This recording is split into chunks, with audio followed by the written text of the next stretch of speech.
కావేరి, నీకిప్పటికైనా ఆ యమజ ఎంత దుర్మార్గురాలో అర్థమైందా?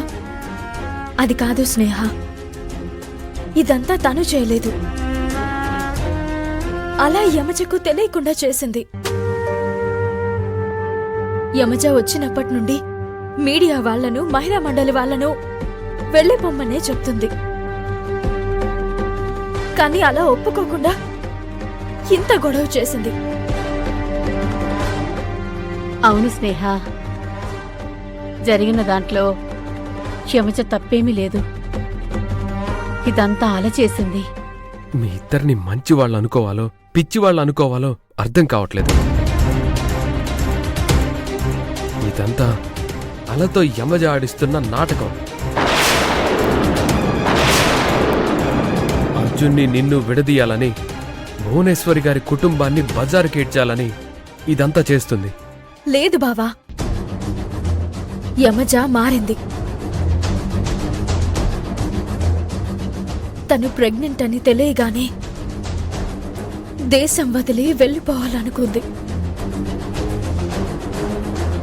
కానీ ఐటీ ప్రాబ్లమ్స్ వల్ల ఆగిపోయింది. అదంతా యమజ ఆడిన నాటకమే అయ్యుంటుంది. ఇప్పుడే కాదు, యమజ గతంలోనూ ఇలాంటి డ్రామాలు చాలానే ఆడింది. అదే నిజమే శివ, కానీ ఇప్పుడు తను మారింది. ఇదివరకట్లా దుర్మార్గాలు చేయడం లేదు. ముఖ్యంగా కావేరి తన చెల్లెలని తెలిసినప్పటి నుంచి చేసిన తప్పులకు తల్లడిల్లిపోతుంది.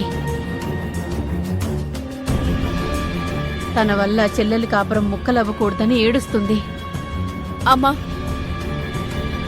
మీకెలా చెప్పాలో అర్థం కావట్లేదు. మీరు తన మాయలో పడిపోయారు. అవునత్తయ్య, ఇదంతా యమజ మాయే. లేకపోతే డిఎన్ఏ టెస్ట్ అనగానే ఎందుకంత భయపడింది? కరెక్టేనమ్మా. డిఎన్ఏ టెస్ట్కి అర్జున్ ఒప్పుకునేసరికి చాలా టెన్షన్ పడిపోయింది. డిఎన్ఏ రిజల్ట్స్ రాగానే తన కుట్ర బయటపడిపోతుంది. తన ప్రెగ్నెన్సీకి అర్జున్కి ఏ సంబంధం లేదని తేలిపోతుంది. అప్పుడు ఆ యమజని ఏం చేస్తానో చూడు.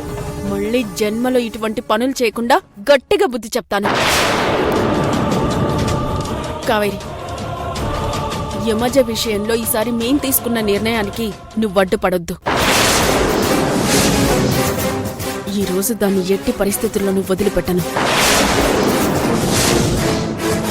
స్నేహ చెప్పింది నిజం కావేరి. యమజకి ఈసారి క్షమాభిక్ష కూడా దొరకకూడదు. చేసిన పాపాలకు శిక్ష అనుభవించే తీరాలి.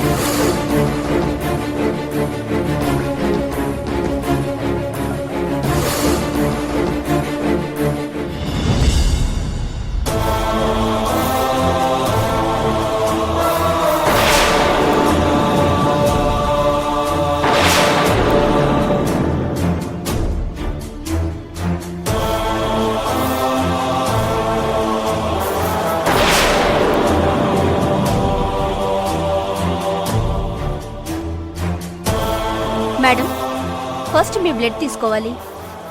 వద్దు, నాకిదంతా ఇష్టం లేదు. ఎందుకమ్మా భయపడుతున్నావు? ఈ అలా నీ కడుపులో బిడ్డకు అతనే తండ్రని చెప్తుంది. నువ్వేమో భయపడుతున్నావు. ఏంటి విషయం? మేడం, మీరు అపార్థం చేసుకోకండి. ఈ గొడవ వల్ల తన బతుకు అల్లరి పాలవుతుందని భయపడుతోంది. అలాంటి భయాలేం పెట్టుకోవద్దు. ఇలాంటి విషయాల్లో ఆడపిల్లలు ధైర్యంగా లేకపోతే ఇటువంటి దుర్మార్గుల అఘాయిత్యాలు ఇంకా ఎక్కువైపోతాయి.